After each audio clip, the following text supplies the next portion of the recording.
So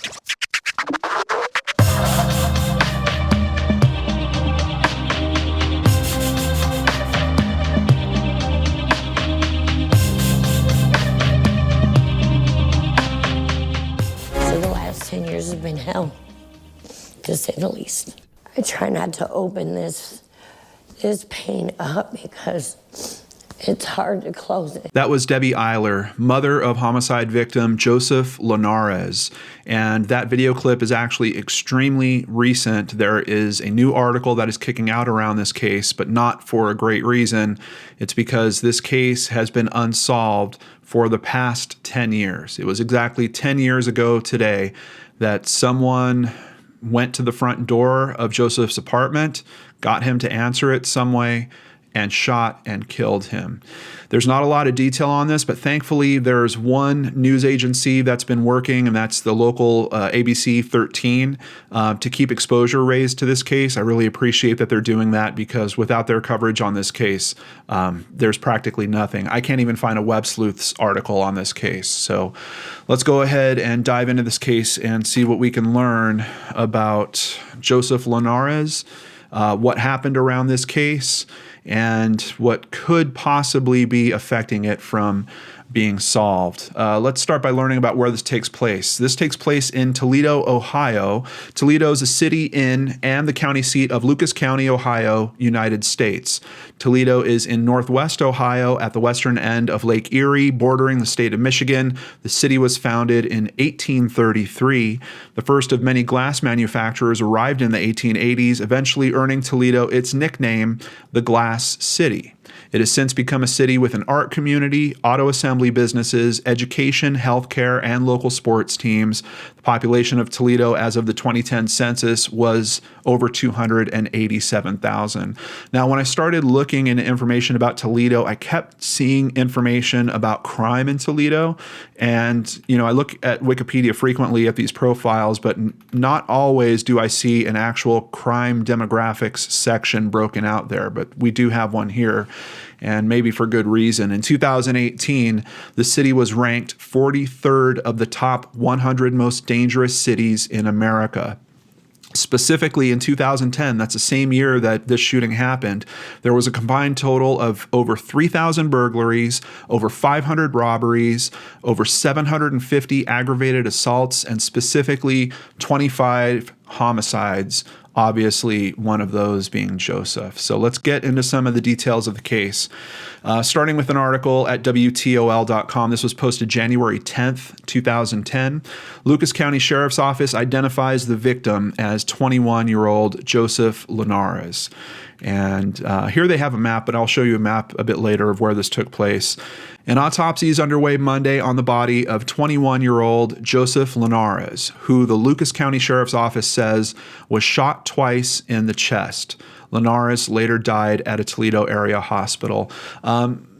In all the articles I'm seeing, most of them are saying that he was shot twice in the chest. There's one in particular that actually calls out that he was shot at least once in the chest. So I don't know why there's a little bit of a minor discrepancy there, but I can tell you in several sources they're saying it was 2 shots to the chest. They report a roommate came home to find Linares. They believe he was shot in the doorway of the apartment. Once again, we're going to find some other details where maybe it wasn't exactly at the doorway. It might have been further in the apartment. Jumping over to NBC24.com, this is an article from the following day, January 11th, 2010. Joseph Linares, 21, was shot twice in the chest after answering the door to his apartment at the Lake of the Woods Apartments in the it's actually 6600 block of Bancroft Road near McCord Road. The shooting occurred around 8 p.m. He was taken to the University of Toledo Medical Center, where he died shortly after 9 on Saturday. Witnesses at the scene describe hearing a scuffle followed by 2 loud pops. One witness saw 2 people running from the complex. So, when I'm looking at these cases, I'm trying to look at things that can help. Thankfully, we have a witness. We're going to see that, I don't know if it's that witness or another witness, but that could lead to a composite sketch that has been created and circulated. But here we are 10 years later, and unfortunately, that still hasn't brought about justice for Debbie or the rest of Joseph's family. Let's take a look at where this is happening real quick. So it's it looks like a bit of a suburb west of the center of Toledo, which let me jump to the other map style. It's easier to tell. So here's kind of what it looks like the center of Toledo, and this is out just a little bit to the west. But one of the things I'm interested in is we will hear later that it seems like the two that ran away from the apartment building ran off through the woods, is how it's described. I'm not exactly sure what woods that would be referring to. There does seem to be, a lot of trees that are kind of banked along the backside of this marketplace that's across from the apartments. About a block away up here, a pretty thick section of woods, but immediately around the apartments, I don't know what would be considered woods right around there. So I was really trying to get a sense of what direction did these guys head off in, and I just can't get a good sense of it. But this is the Lake of the Woods apartments. Let's learn a little bit more by looking at some reviews. Now we can see it's got a 2.1 out of 16 reviews. There's a few people that give it 5 stars, and those reviews seem to have happened a few years ago, but they're not actually leaving reviews. Once we get into the details of people's reviews, things seem to significantly change, and we get a lot of 1-star review, basically talking about the place being terrible, the management being terrible. Here's some highlights from Celeste's review. The building across from us caught fire. 2 weeks later, our apartment got broken into. The dumpster caught fire 2 feet from my car. It would seem this place is damn near cursed with fire.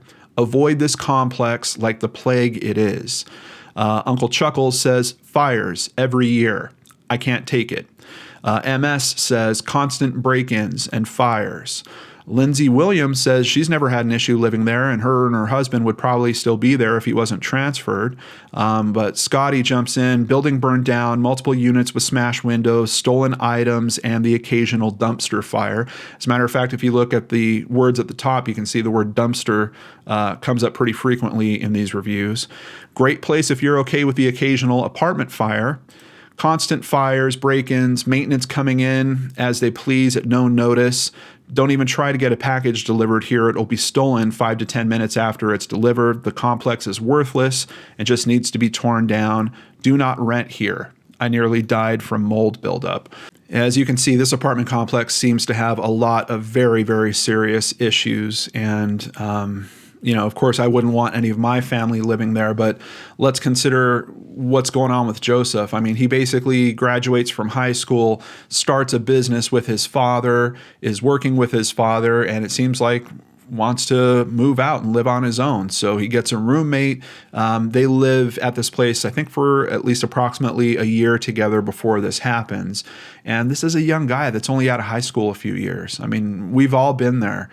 You're just trying to scratch your life together, and sometimes you wind up living in places where it isn't the safest. I know that's exactly what happened to me when I moved out as well. So unfortunately, I don't know what we really could have done to help this situation in terms of having him avoid the violence that he ultimately found there. Over at cityrating.com, the city violence crime rate for Toledo in 2016 was higher than the national violent crime rate average by 200%. It's just mind-blowing to me. And these charts, I've never seen data that looks like this. They look like wacky. I mean, just the stats are crazy. If you look at these green lines, the green lines are Toledo, the orange lines are the national level, and then the blue lines are Ohio's average. Toledo is just poking above for most of these years. Luckily, at least for the property crime index, it looks like that was on a downward trend. But the violent crime index, there's variations, but it really looks like it's holding relatively consistent across all the years. And so far above the national and even the state average. For 2016, murder and manslaughter, they had 37 incidents there. And I'm not here to say, hey, what a terrible place to live. I'm just trying to look at risk factors that could have affected this particular case. Seems like the location is a risk factor here. Do I think that this is a random event? That's kind of a question that I want you guys to keep in the back of your head as we're going through this whole thing. Did someone just knock on the door and pick that door for some reason? Was it the wrong apartment? Were they looking for someone else? Something along those lines. I think we really need to keep those considerations in mind as we move forward through this.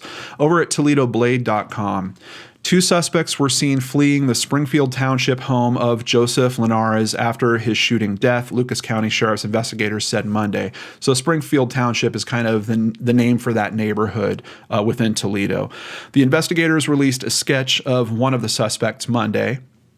Both men were described as being 6 feet 4 inches tall. Does that sound a little weird to you guys? I think it's a little weird too, and we're going to see some information later that says one of them might have been about that height, but I don't think both of them were. The investigation has not determined whether Mr. Linares was targeted. Mr. Linares was a 2006 graduate of Start High School. So literally, he had been out of high school for a little over 3 years before this tragedy strikes. So the composite sketch that it mentioned, here is the picture. This is young black male, 20 years old, somewhere around 6'4", described as I've seen skinny and I've also seen medium build. Lucas County Sheriff's Office asks for help. This is posted January 11th. As you can see, the press really jumped on it. Several of the articles have all been on the 10th and the 11th that we're looking at. Unfortunately, that focus and that attention doesn't last long on this case, and we don't have a ton of developments on it. Daniel Stover is still shaken over what happened at his neighbor's building over the weekend. Scary. You got to keep turning around and watching your back all the time because you just don't know. Lucas County Sheriff's Detective Phil Williams says deputies are working to track down whoever shot Linares by going through records and talking with family members and friends. So far, clues from the apartment and neighbors' tips have given them little to go on. Quote, "We've received a couple of Crime Stoppers and we're following up on those as they come in," said Williams. Investigators believe the shooter or his accomplice knocked on Linares' door. He answered and was gunned down. Another quote from Williams, "Shortly after, when his roommate came home, he noticed the door was opened, went inside, and found his roommate in the hallway back towards the bedroom," said Williams. So that's the detail discrepancy that I'm talking about. That's a little bit of a different situation than being shot at your front door. Now, there's a couple scenarios that could happen. There's a knock at the door. He goes and he answers it. Someone brandishes a weapon, points a gun at him, tells him to go back inside the house, and maybe that's how they moved back in. But there's another possibility that keeps nagging at me about this case, and that's the possibility that this is someone that he could have known. And maybe he knew both these guys and said, "Hey guys, come on in." Now, there's not a lot of threads. I did find one discussion board on this. Someone mentioned the possibility of there being some type of drug involvement or something like that. I haven't heard anything from the family to say that Joseph was involved in anything like that. We do know he's working with his father on a business together. We're going to get some quotes from his father about how important he actually was to that business as well.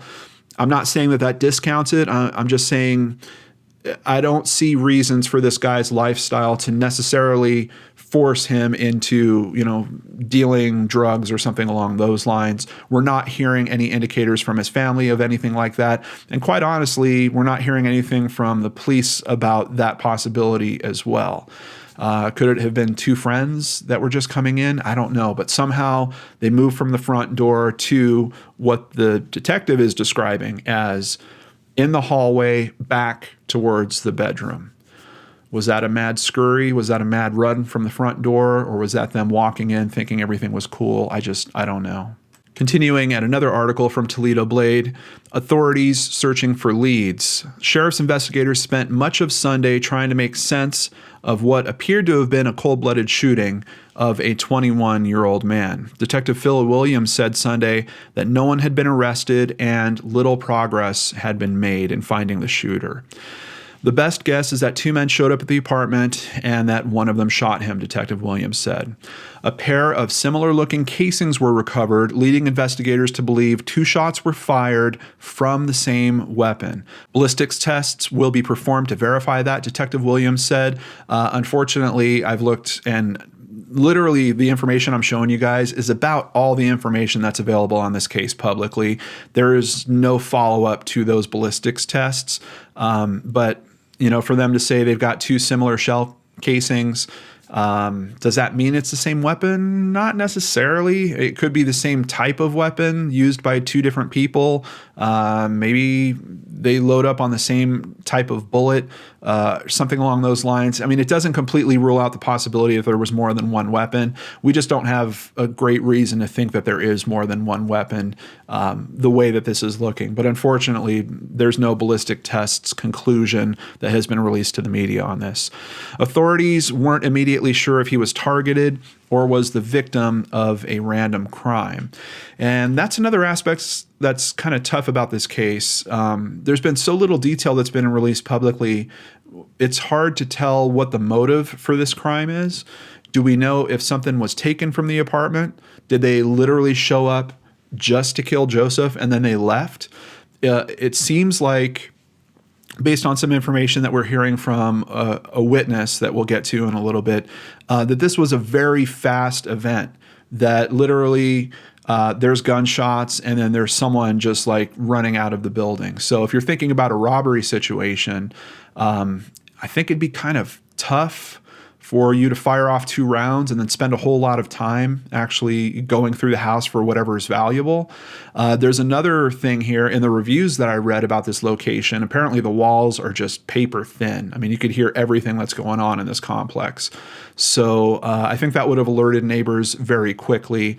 And that's another, we've looked into cases similar to this before, and sometimes you wonder, do the neighbors know more?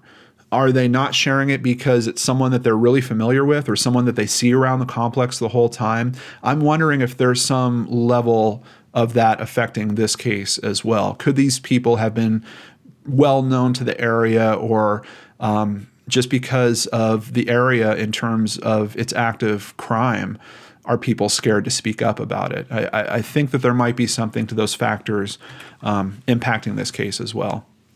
Over to ABC13.com from January 12th, 2010, family of apartment shooting victim speaks.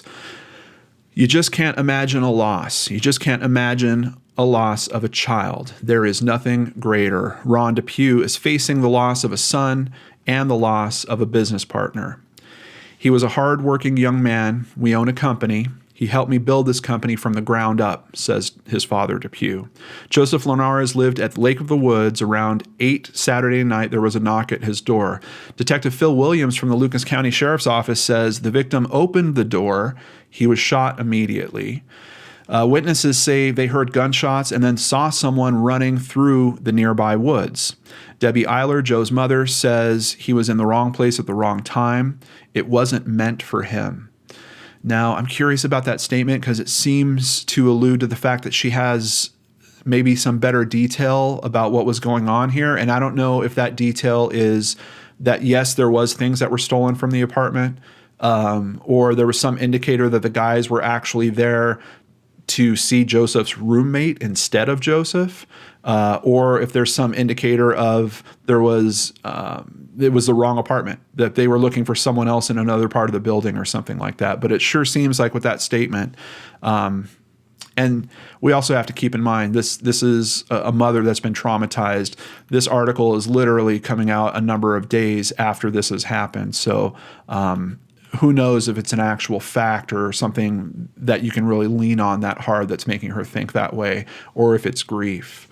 The mother of the 21-year-old describes her son as a hard worker. The graduate of Start High School did seal coating, snow plowing, and invested his time in the family business. His name was Joseph, and he's a good guy. We love and miss him so much. Please come forward if you have any information about who these people were that did this to him, she said. So we have that pretty good push of press that happens January 10th, 11th, and 12th, but then the months start ticking by. The next article comes out September 21st, 2010, and it's basically just a collage of different news stories for the local area. But in the middle of that, Joseph Linares was shot twice. Family members say today would have been Joe's 22nd birthday. And there's just a real brief description and then a contact number for Crime Stoppers, which, by the way, if you have information about this case, the contact details are in the description box below. Please use them and please help this family. Okay, so there's this website I found called mockforums.net, and there is a very small thread here about this case. It starts with what says was posted to the Lucas County Sheriff's website. Unfortunately, I went and looked at that website for myself, and this post is no longer there. I don't know when this second sketch got released, but I do know it's legit. I've seen it at other sources as well. So what they've released is the first sketch again, and they're saying it's a black male between the ages of 20 to 25. They're saying medium build here. Now, like I mentioned earlier, some of the other articles are actually saying that he looked skinny or extremely lean, stood somewhere around 6'3", 6'4". But here we have a second suspect. This is a white male between the ages of 20 to 25, and he's described as being between 5'7" to 6 feet tall. Now, you know, it's been a while since this case happened. There might have been media out there about when this picture was released. I don't have it here.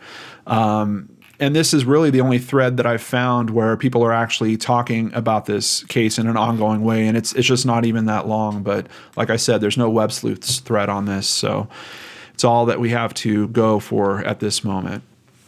This is a video on this case, and I froze it here in particular because this is a crime report, and I do believe from this screenshot, we're going to be able to get a couple of additional details that really haven't been publicized in at least any of the articles that we've been going through together here. But before we get to that, let's read up. This is essentially the 10-year update. This was posted January 7th, 2020, but keep in mind the shooting actually happened on the 10th. We start with a quote from his mother, Debbie Eiler. "I felt like I was having an out-of-body experience. It wasn't all clicking to me. What did he do so bad that it cost him his life?" Detectives opened an investigation and put out suspect sketches. Eiler says she's heard nothing since. "It's like he never existed and nothing's being done about it," Eiler said. "We still don't know who, why. It's frustrating to have all the leads that you have go cold," said Captain Matt Lutke with the Lucas County Sheriff's Office. "The murder has been reviewed by multiple detectives in recent years. He says at this point the case will likely remain cold unless someone comes forward." So like I said, we got some things in this screenshot I want to go over, but before we do that, I just want to point out ABC 13 has been really, they started on this case as soon as it happened, and if you just do a quick search on Facebook for Joseph Linares, literally the only posts that come up are ABC 13. And you can see it's them talking about it on the 3-year anniversary, the 5-year anniversary, and again on the 10-year anniversary. I just want to call them out for helping this family in this way. I wish that we saw more local news organizations take an interest like this and just keep pinging this information. If it wasn't for this article that they just kicked out a few days ago, I wouldn't even be doing this video today. So they certainly deserve to be thanked. There's a comment here from Detective Phil Williams that I want to share with you guys that I think is going to tie into some information in that screenshot we're about to look at. So let's give this a listen. I think the people that are that we've talked to, I think they know a lot more than what they're saying. Now, is he talking about the same aspect I mentioned earlier, where you have neighbors that might have a little more information, but they're not coming forward with it? Or could he be addressing the possibility that these are people maybe known by Joseph and his roommate?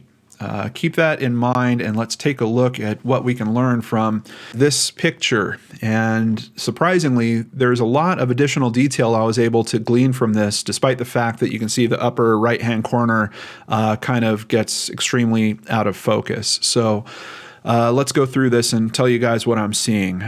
Okay, so from what I can gather, from what I can read on this screenshot, it's information that's primarily coming from, it seems like, 3 different sources. One of them is the roommate, who apparently got home very, very quickly as this was happening. Like, he was literally showing up, it seems like, as the gunshots were happening, and then those guys were running out.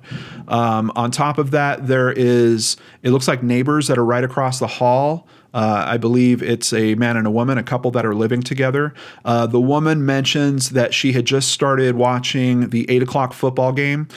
She remembers the game opening with Faith Hill performing the opening song, and during that, she heard 2 loud pops in the building. And she told, I'm assuming it's her boyfriend, that she heard something. She looked out her window and she saw the roommate walking from his car towards the apartments. She says she then heard what sounded like a herd of elephants run down the back steps. And she heard that at the same time that the roommate was coming towards the apartments. Now, she does say that earlier that day she noticed what she thought were 2 suspicious males in the building. Now, the only information I have that this could potentially be a robbery, and if it is highly likely someone that was known by one of the 2 guys living there, are these next statements. It's basically saying that the roommate later admitted that he had $2,000 to $3,000 in his closet and maybe an 1/8 ounce of marijuana in his armoire. It appeared that the unknown suspects may have entered the rear bedroom and searched through the closet and armoire.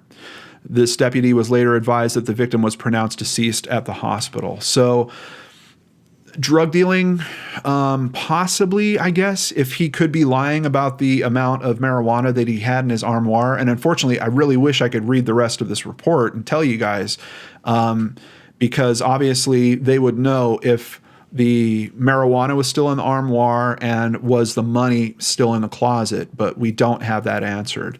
If those items were taken, then obviously the motive that we're looking at is more of a robbery situation. Did they intend to kill him right off the top, or was he not going to let them in? Did he tell him his roommate isn't home? I don't know. There's a lot of strange dynamics that could happen with that. But here, at least, we're getting mention of a few items that could be deemed somewhat valuable.